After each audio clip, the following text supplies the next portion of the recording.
Okay, so needs, any of the factors of the moon are going to perhaps interfere with your purpose in your life, with your radiance.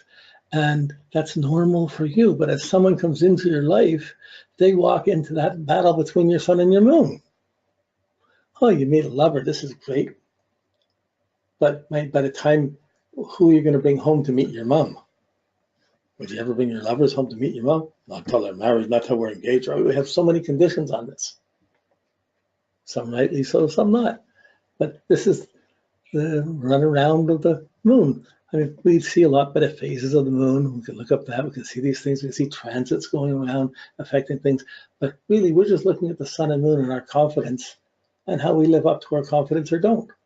How we have habits that reinforce it or habits that diminish our confidence.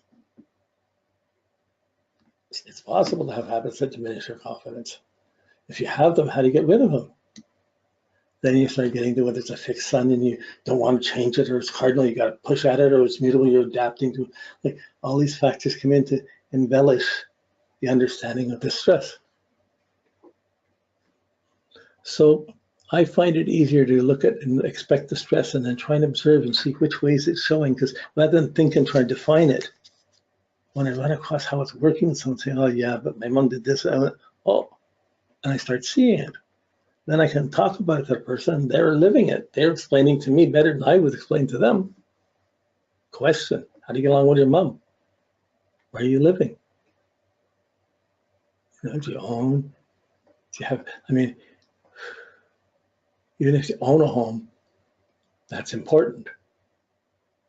Let's see. Christ saying, or it's a biblical saying, it's harder for rich man to get into the kingdom of heaven than for a camel to get through the eye of a needle. Like, it's just the things you have. Well, we'll get to the Venus in a second, but the habits we have, the thoughts we have, the values and the resources we have are all things that interfere with our unconditional radiance and confidence. But we often tie our confidence up to that and say, that's the important thing. The sun often gives its energy to the planet, and the planet takes too much or too little. In the fight between coming from the past and going to the future.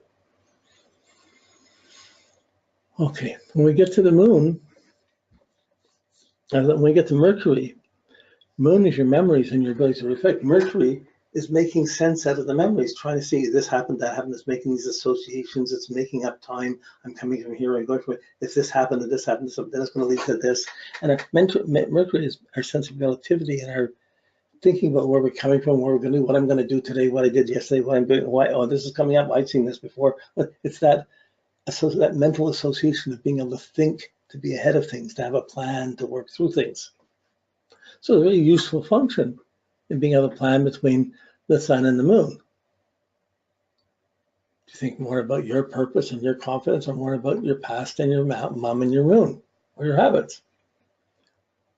Of course, your habits have this effect on Mercury. So those are, all the other things are still going, all these other layers are going on. We're just looking at a nerve, a vein, or an artery between two planets, or between a planet and the sun. So when we get to Mercury, Mercury can't be square the sun. It can't be opposed to the sun.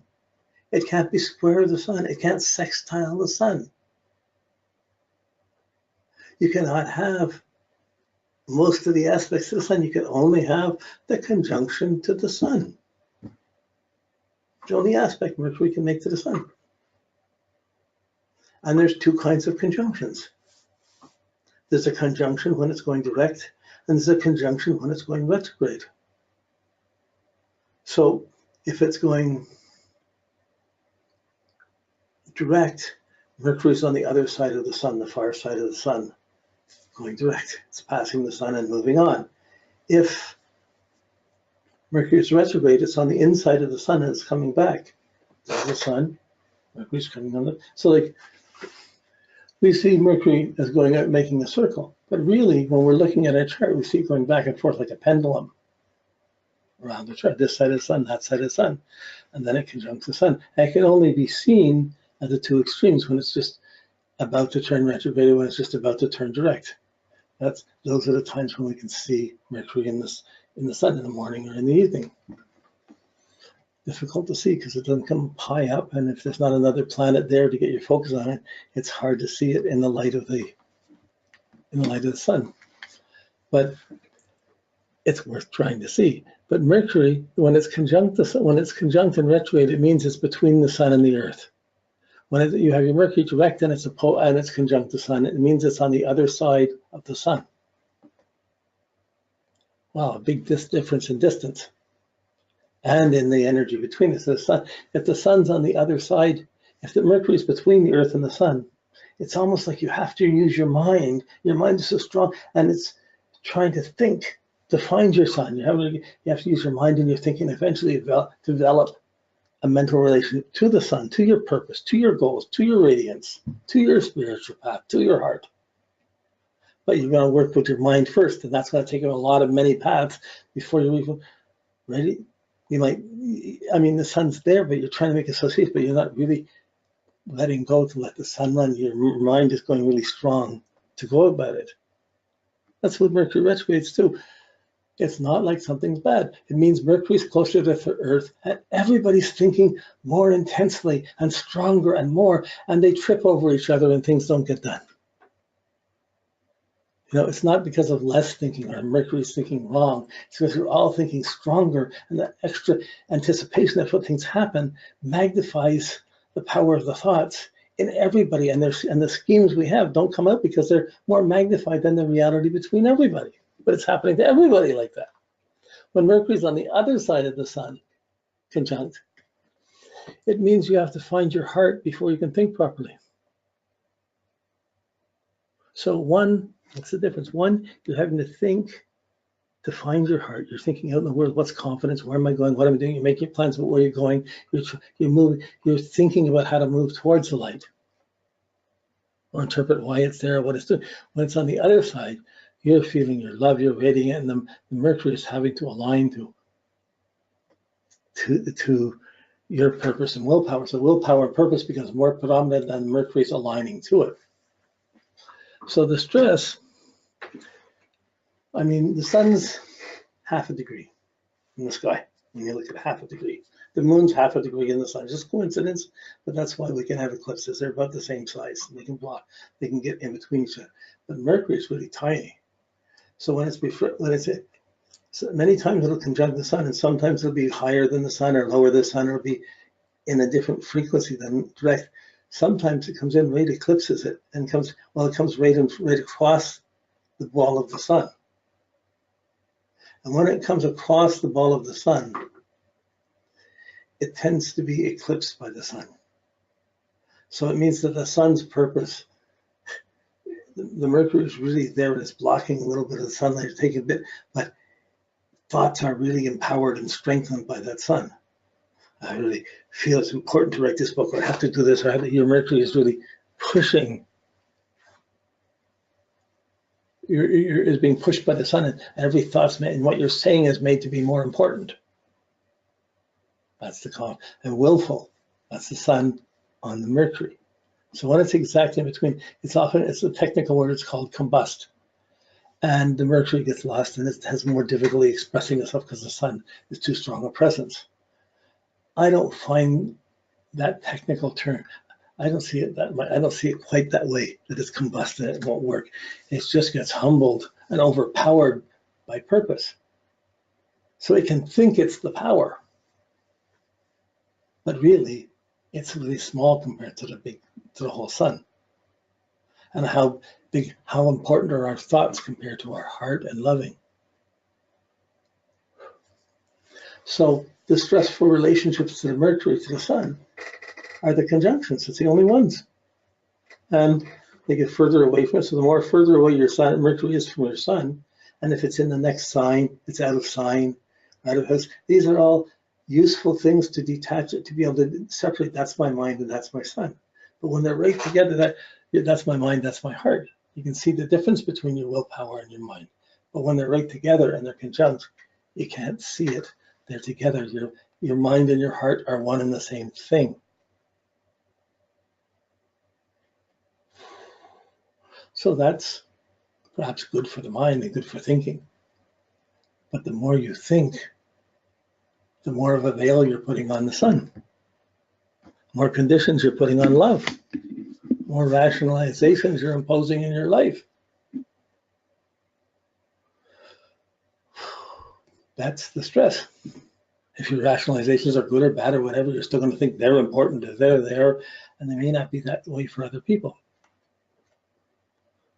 So as you try to go into the future, you try to go in the future as you think it's going to be, as you're planning for it to be, as you're relating to it from your mind. And you might be able to tune into it a bit, but really, the sun is the future. It's right here. You are now, and the mind is trivial pursuits against that background. Anybody that talks all the time and thinks it's so important, but they're talking about stupid little things all the time, thinking it's important, and they're going on and on and on. You can't stop them. That's a stressful Mercury sun. Well, it could be other things too. It could be Mercury to the moon. It could be specifically around the sun. So if you have this puzzle with Mercury to the sun, the conjunct to the sun, no matter how you have Mercury to the sun, the spiritual battle is to, think all you want to think, but take some time for silence, for being beyond your thoughts, to being in your heart. So in India, the spiritual thinking, in most religions it's that, but the spiritual thinking, is the working of the mind is to get it turned inward, so you become more interested in inner things than outer things. You're not following all these little things. You're trying to go in and think about what the heart is, thinking about what God is, thinking about what spirit is. And as your mind goes in and thinks, it gets nurtured by those inner things. And it starts to become a spiritual mind. It starts to become associated with the inner depth. And usually that means it's more silent than not. It's listening more than it's talking. Wow. That you could do this to find your heart, to find love. That's incredible. But when we get a heartbreak, we have all these reasons, we have all these things. This is the Mercury coming up and explaining why this is going, and that's not going to solve it at all until you turn in and realize it's always there. So there's a spiritual, the Raja Yoga, the control of the mind, the breathing, the Tai Chi breathing, all these things control the mind and stop the thinking so you can be in the moment. But if your mind gets interested in inward things and starts less explaining the other things, it really gets an affirmation from the sun that's very powerful. So even if it's on the other side, and if Mercury's conjunct the sun and that's on the other side of the sun, you're still, your ego and your purpose can block your mind, and it can force you to be thinking what your ego is and where you're going. And you can be following this mental take and trying to explain it, but really, you'd be better off to be quiet, not explain to other people, turn the mind inside, and just listen to the sun. Trust your body or your earth is going to move along on its own. It's all about being in the moment and not disturbing the moment. Mercury is always making up time and getting out of the moment, explaining the moment instead of just silently being alert. That alertness of Mercury, when it's there, it's brilliant. It's just, and it's awake, it's anticipating, it's not explaining, it's not rationalizing, it's just alert with all the sensations to the moment. And when you can get there, a great confidence can come through that. It allows room for much more of the sun and of love to come through. So the heart and Mercury are naturally in everyone instead of opposed to each other. You know, the scientific thinking of what the world is versus is there love or is there heart, or is that just a chemical reaction? So to me, it's not just a chemical reaction, it's the primal essence of life.